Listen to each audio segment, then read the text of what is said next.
one of my grandmother, Ida Bacon, told me one of the most touching stories of her nephew, her brother's son, worked someplace, and the word got out that he was too friendly with a white woman that he worked with. They lynched him by fire. They had a wooden jail in town, and they arrested him and locked the jail, closed the jail that night, and they poured gasoline around the wooden jail, burned him alive. The next day, Uncle Joe, who was my grandmother Ada Baker's uncle, got his remains out and buried them.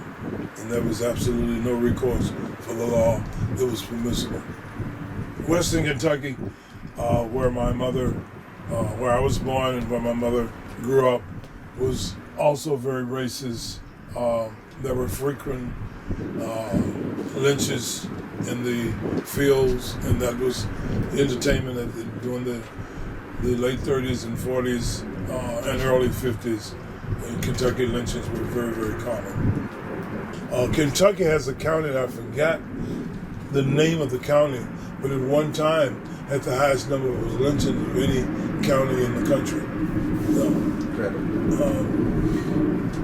But living in a totally rural area with no running water during the summer, no electricity, no gas, none of that, gave me some survival skills that by the time I was a teenager, I knew that I could survive under any conditions and survive well. My sisters didn't particularly like the outhouses and that kind of stuff, but once I spent a summer with them, it was just a way of life, and I could very easily leave from the city where we had running water and electricity and gas and go to the rural areas and truly enjoy it, because it was a way of life, and getting very comfortable with it at a very young age. There was no problem at all.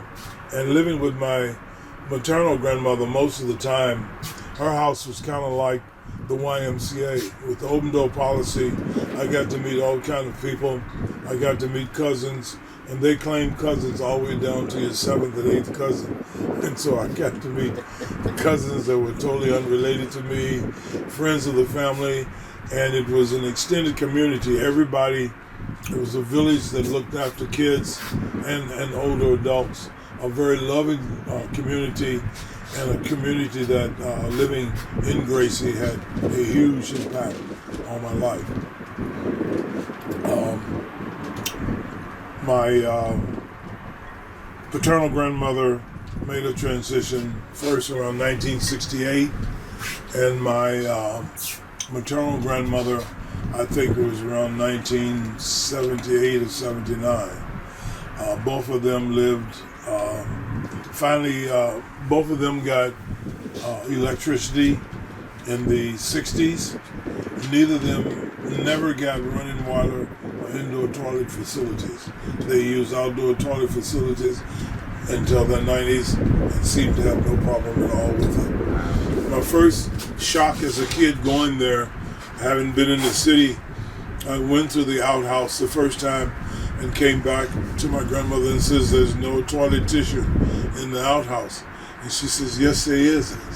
She took me to the outhouse, and there's a big two nails on the side of the wall, wooden wall, that had nailed in the Sunday's paper.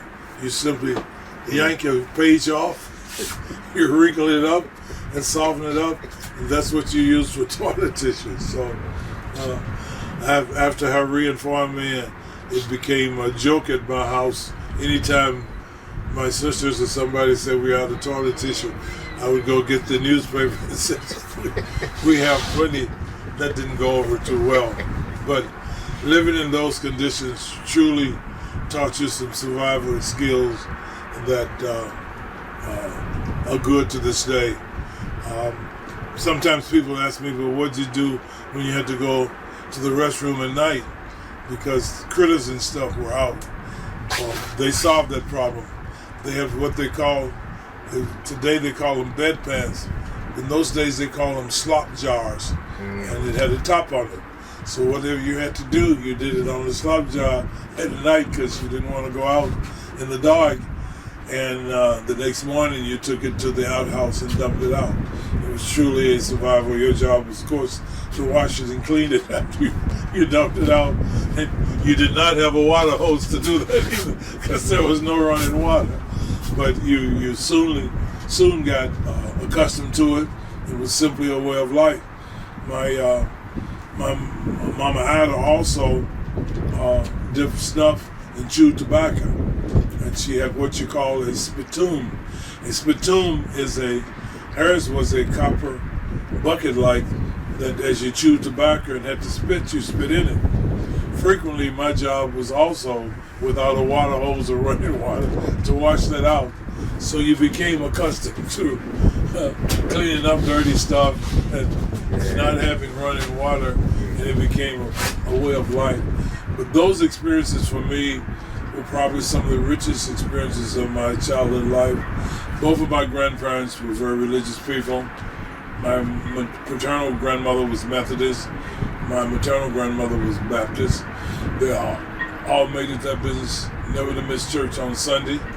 They always took me to church on Sunday, and it was my job to go with.